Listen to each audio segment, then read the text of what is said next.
ಬೆಂಗಳೂರಲ್ಲಿ ಒಂದು ಮಳೆ ಆದ್ರೆ ಸಾಕು ಎಲ್ಲರ ಚಿತ್ತ ಯಾವ ಕಡೆ ಇರುತ್ತೆ ಅಂದ್ರೆ ಅದು ಸಾಯಿ ಲೇಔಟ್ ನತ್ತ. ಕಾರಣ ಒಂದೇ ಒಂದು ಮಳೆಗೆ ಪ್ರತಿ ವರ್ಷ ಕೂಡ ಕಂಪ್ಲೀಟ್ ಆಗಿ ಕೆರೆಯಂತೆ ಮಾರ್ಪಾಡಾಗುವಂತದ್ದು ಇದೇ ಸಾಯಿ ಲೇಔಟ್. ವರ್ಷ ಎಲ್ಲ ಪರದಾಡ್ತೀವಿ, ಪ್ರತಿ ಬಾರಿ ಮಳೆ ಬಂದಾಗ್ಲೂ ಕೂಡ ಪರದಾಡ್ತೀವಿ. ಎಲ್ಲಾ ಪಕ್ಷದ ನಾಯಕರನ್ನ ನೋಡಿದ್ದೀವಿ, ಎಲ್ಲಾ ಪಕ್ಷದ ಸರ್ಕಾರ ಅಧಿಕಾರಕ್ಕೆ ಬಂದಾಗಿದೆ, ಬಟ್ ಯಾರಿಂದಲೂ ಕೂಡ ಇದಕ್ಕೆ ಮುಕ್ತಿ ಕೊಡೋಕೆ ಆಗ್ಲೇ ಇಲ್ಲ ಅಂತ ಜನ ಈಗಲೂ ಕೂಡ ಆಕ್ರೋಶ ವ್ಯಕ್ತಪಡಿಸ್ತಾರೆ. ನಿನ್ನೆ ಇಡೀ ದಿನ ಕೂಡ ನೀರು ಹೊರ ಹಾಕುವುದಕ್ಕೆ ಜನ ಸರ್ಕಸ್ ಪಟ್ಟಿದ್ದಾರೆ. ವಿಪತ್ತು ನಿರ್ವಹಣಾ ಪಡೆ ಕಾರ್ಯಾಚರಣೆ ಮಾಡ್ತಾ ಇದೆ ಅಂತ ಅಟ್ಲೀಸ್ಟ್ ಅವರಾದ್ರೂ ಬಂದ್ರಲ್ಲ ಅಂತ ಸಮಾಧಾನ ಪಡ್ಕೊಳ್ಬೇಕು. ಸಹಜ ಸ್ಥಿತಿಯತ್ತ ಸದ್ಯ ಸಾಯಿ ಲೇಔಟ್ ಮರಳ್ತಾ ಇದೆಯಂತೆ. ನಿನ್ನೆ ಯಾರೆಲ್ಲ ಒಳಗಡೆ ಸಿಲುಕಾಕಿಕೊಂಡಿದ್ರು ಅವ್ರನ್ನ ಬೋಟ್ ಮೂಲಕ ಸುರಕ್ಷಿತ ಸ್ಥಳಗಳಿಗೆ ಸ್ಥಳಾಂತರ ಮಾಡುವಂತಹ ಕೆಲಸಗಳಾಯಿತು. ಅಂದ್ರೆ ಕೆಲವರು ತಮ್ಮ ರಿಲೇಷನ್ಗಳ ಮನೆಗೆ ಹೋದ್ರು, ತಮ್ಮ ಬಂಧು ಮಿತ್ರರ ಮನೆಗೆ ಹೋದ್ರು. ಇಲ್ಲಿರೋದು ಸೇಫ್ ಅಲ್ಲ ಅಂತ ಜನಕ್ಕೂ ಕೂಡ ಅರ್ಥ ಆಗಿತ್ತು.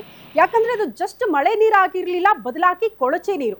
ಈ ಚರಂಡಿ ನೀರು ಕೂಡ ಅದರಲ್ಲೇ ಬರುತ್ತೆ, ರಾಜಕಾಲುವೆ ನೀರು ಕೂಡ ಹರಿದು ಬರುತ್ತೆ. ಹಾಗಾಗಿ ಇಂಥ ಕೊಳಚೆ ನೀರಲ್ಲಿ ಮನೇಲಿ ಇರಕ್ಕಾಗಲ್ಲ. ಹಾಗಾಗಿ ತತ್ಕ್ಷಣಕ್ಕೆ ಅವ್ರನ್ನ ಬೋಟ್ಗಳ ಮೂಲಕ ತತ್ಕ್ಷಣಕ್ಕೆ ಅಂದ್ರೂ ಕೂಡ ಇಮ್ಮಿಡಿಯೇಟ್ ಆಗಿ ಕೆಲಸಗಳಾಗ್ಲಿಲ್ಲ. ಯಾವಾಗ ಮಾಧ್ಯಮಗಳಲ್ಲಿ ವರದಿ ಆಯ್ತೋ ಈ ಸಮಸ್ಯೆಗಳು ಅವ್ರ ಗಮನಕ್ಕೆ ಬಂತು, ಆಗ ಬಂದ್ರು ನೋಡಿ.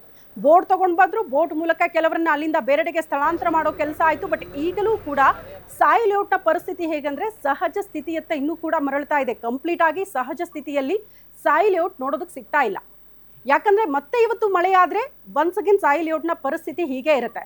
ಒಬ್ಬ ಮನುಷ್ಯ ನಿಂತ್ಕೊಂಡ್ರೆ ಎದೆ ಭಾಗದ ತನಕ ಕೂಡ ನೀರು ಬರುತ್ತೆ ಅಂದ್ರೆ ಎಷ್ಟರ ಮಟ್ಟಿಗೆ ಅಲ್ಲಿನ ಅವ್ಯವಸ್ಥೆ ಇರಬಹುದು ಅಂತ ಬಹುತೇಕ ಜನ ಅಲ್ಲಿರೋರು ಆರೋಪ ಮಾಡೋದು. ರಾಜಕಾಲುವೆಯನ್ನ ಒತ್ತುವರಿ ಮಾಡ್ಕೊಂಡಿದ್ದಾರೆ. ರೈಲ್ವೆ ಟ್ರ್ಯಾಕ್ ಇದೆ ಅಂತೆ ಈ ಸಾಯಿ ಲೇಔಟ್ ಹಿಂದ್ಗಡೆ.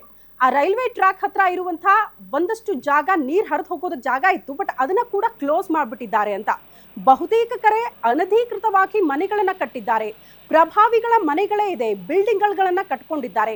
ಇದರಿಂದ ಸಾಯಿ ಬಡಾವಣೆ ಪ್ರತಿ ಬಾರಿ ಕೂಡ ಮಳೆ ಬಂದಾಗ ಈ ರೀತಿ ಜಲಾವೃತ ಆಗುತ್ತೆ. ಎದೆ ಭಾಗದ ತನಕ ಕೂಡ ನೀರು ನಿಂತ್ಕೊಳ್ಳುತ್ತೆ. ಯಾರು ಬಂದ್ರು ಕೂಡ ಸಮಸ್ಯೆ ಹೇಳ್ತೀವಿ, ಆದ್ರೆ ಸಮಸ್ಯೆಗೆ ಇಲ್ಲಿ ತನಕ ಪರಿಹಾರ ಸಿಗ್ಲೇ ಇಲ್ಲ ಅಂತ.